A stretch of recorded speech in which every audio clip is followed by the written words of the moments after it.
안녕하세요. 요즘 화제인 SF 소설 삼체 때문에 삼체 문제라는 말 다들 들어보셨을 거예요. 근데 이게 사실은요, 아이작 뉴턴 시절부터 수많은 천재들의 골머리를 썩게 한 진짜 과학 문제라는 거 알고 계셨나요? 오늘 바로 그 얘기를 한번 제대로 파헤쳐보겠습니다. 소설을 보면 이 삼체 문명이 정말 끔찍한 운명에 처했잖아요. 태양이 세 개인데 이놈들이 제멋대로 움직이니까 문명이 생겼다가는 박살나고 또 생겼다가는 박살나고 끝없이 반복되죠. 바로 이 예측 불가능성, 이 단어가 이 문제의 심장을 정확히 꿰뚫는 표현입니다. 자, 그럼 이제 소설책은 잠시 덮어두고 현실로 한번 돌아와 볼까요? 이게 그냥 재밌는 소설 속 장치가 아니라 수백 년 동안 이어진 진짜 과학계의 난제라는 거죠. 자, 그럼 첫 번째로 이 문제가 도대체 뭔지부터 한번 짚고 넘어가죠. 의외로 개념 자체는 진짜 간단해요. 네, 딱 이게 다예요. 그냥 물체 세계가 서로 막 끌어당기고 있을 때 얘네들이 잠시 후에 어디로 갈지 맞춰보라는 거죠. 뭐 예를 들면 태양, 지구, 달 이렇게 세 개요. 어때요? 진짜 간단해 보이지 않아요? 근데 대체 왜 이게 그렇게 어렵다는 걸까요? 문제의 핵심, 이 모든 어려움의 근원이 바로 여기 있습니다. 뭐냐면요, 우리한테 정답을 딱 알려주는 그런 완벽한 공식이 없다는 거예요. 이 부분이 진짜 재밌는 지점인데요. 한번 보세요. 물체가 두 개일 때, 그러니까 태양이랑 지구 딱 두 개만 있을 때는요, 완벽한 수학 공식이 있어요.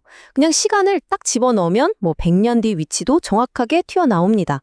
그런데 여기에 물체가 딱 하나만 더 추가돼서 세 개가 되는 순간 그런 마법 같은 공식이 아예 존재할 수 없다는 게 수학적으로 증명이 끝나버렸어요. 우아한 춤이 완전 아수라장으로 바뀌는 거죠. 아니, 그럼 공식이 없으면 그냥 손 놓고 있어야 되는 걸까요? 예측을 아예 못하는 걸까요? 당연히 그건 아니죠. 과학자들이 아주 기발한, 어떻게 보면 좀 무식한 방법을 찾아냈습니다. 자, 이 풀 수 없는 문제를 풀기 위해서 과학자들이 어떤 똑똑한 방법을 쓰는지 한번 알아볼게요. 이게 뭐 완벽한 방법은 아니지만 아주 실용적인 해법입니다. 그 해답은 바로 좀 무식하게 밀어붙이는 방식인데요. 수치 해석이라고 부릅니다. 우아한 공식 하나로 푸는 게 아니라 그냥 컴퓨터의 힘을 빌려서 한 걸음, 또 한 걸음 아주 잘게 쪼개서 미래를 계산해 나가는 거죠. 이게 뭐랑 비슷하냐면요. 애니메이션 만드는 과정이랑 똑같다고 보시면 돼요. 영화 전체를 한 번에 짠! 하고 만드는 게 아니잖아요. 일단 지금 이 순간 각 물체들의 위치와 속도를 정확하게 파악해요. 이게 첫 번째 프레임이죠. 그 다음에 그 순간에 서로 끌어당기는 힘을 계산해서 아주 잠깐, 뭐 0.01초 뒤에 얘네가 어디에 있을지를 예측합니다. 그리고 그 새로운 위치를 다시 현재라고 생각하고 이 과정을 계속 수백만 번, 수천만 번 반복하는 거예요. 그렇게 한 프레임 이어붙여서 전체 궤적을 그려내는 거죠. 물론 현실은 이것보다 훨씬 더 복잡합니다. 그냥 태양, 지구, 달 이 세 개만 계상해서는 어림도 없죠. 저 멀리 있는 목성이나 화성이 끌어당기는 아주 미세한 힘, 심지어 태양에서 불어오는 바람, 태양빛의 압력 같은 정말 사소해 보이는 것들까지 전부 다 계산에 넣어야 정확도가 겨우 올라갑니다. 자, 그럼 이런 생각이 들죠. 요즘 슈퍼컴퓨터들 성능이 어마어마하잖아요? 이런 계산을 가지고 있으니 이제 삼체 시스템의 미래, 완벽하게 예측할 수 있는 거 아닌가요? 그쵸? 논리적으로는 당연히 그래야 할 것 같습니다. 하지만 정답은 아니요입니다. 여기에 이 문제의 가장 소름 돋고 또 가장 매력적인 반전이 숨어 있습니다. 우리가 찾아낸 이 해법에도 어쩔 수 없는 한계가 있는데요. 바로 그 이름도 유명한 카오스 이론을 만날 시간입니다. 카오스 이론의 핵심은 딱 한 문장으로 요약할 수 있어요. 시작할 때 아주 작은 차이가 나중에는 어마어마하게 다른 결과를 만들어낸다. 바로 이겁니다. 네, 맞습니다. 이게 바로 그 유명한 나비 효과예요. 브라질에 있는 나비 한 마리의 날갯짓이 텍사스의 토네이도를 일으킬 수도 있다는 바로 그 이야기죠. 이 그래프를 보시면 그게 무슨 뜻인지 확 와닿을 겁니다. 삼체 문제에서 맨 처음에 위치를 잴 때 눈에 보이지도 않을 만큼 작은 0.001%의 오차가 있었다고 쳐보죠. 뭐 하루 이틀 정도 단기적으로는 큰 문제가 안 돼요.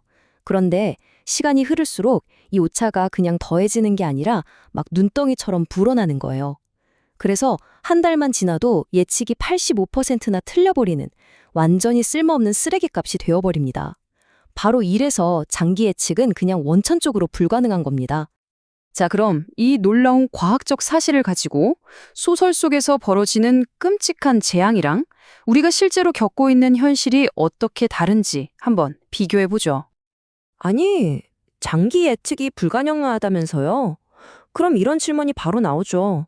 잠깐만요. 그럼 지금 하늘에 떠 있는 그 수많은 인공위성들은 어떻게 몇 년씩이나 멀쩡하게 궤도를 돌고 있는 거죠? 그 해답은요, 놀라울 정도로 간단한 개념 하나에 있습니다. 바로 보정이에요. 미래 전체를 한 방에 맞추려고 하는 게 아니라 계속해서 현실에 맞춰서 수정해 나가는 거죠. 우리가 위성을 쏘아 올리고 자, 이제 예측대로 잘 가겠지? 하고 그냥 내버려 두는 게 절대 아니에요. 끊임없이 이걸 반복합니다. 일단 단기 예측을 해요. 그리고 실제로 위성이 어디에 있는지 계속 관측을 하죠. 그 다음에 예측 값이랑 실제 값을 비교해요. 오차가 좀 벌어지네 싶으면 그 즉시 새로운 실제 위치 값으로 계산을 아예 리셋해버리는 겁니다. 이건 미래를 예측하는 게 아니에요. 현재를 관리하고 있는 거죠. 자, 이 표가 오늘 이야기의 핵심을 딱 요약해줍니다. 소설 속 삼체 문제는요, 문명을 파괴하는 피할 수 없는 운명 같은 재앙이에요. 하지만 현실의 삼체 문제는 장기 예측은 불가능하지만 단기 예측이랑 끊임없는 보정을 통해서 충분히 관리할 수 있는 그런 공학적인 도전 과제라는 거죠. 이게 바로 소설과 현실의 가장 결정적인 차이입니다. 결국 삼체 문제는 풀 수 없는 저주 같은 게 아니에요. 오히려 우리의 기술과 우주에 대한 이해를 저기 끝까지, 한계까지 밀어붙이게 만드는 그런 멋진 도전 과제라고 할 수 있는 거죠. 마지막으로 여러분께 이런 질문을 한번 던져보고 싶어요. 우리가 지금 살면서 마주하는 문제들 중에 완벽한 해법을 찾아서가 아니라 이 삼체 문제처럼 혼돈을 계속 관리하면서 다스리고 있는 또 다른 불가능해 보이는 문제들에는 뭐가 있을까요? 뭐 당장 날씨 예보나 경제 전망 같은 것들이 떠오르네요. 오늘 이야기가 여러분의 생각에 작은 불씨가 되었으면 좋겠습니다.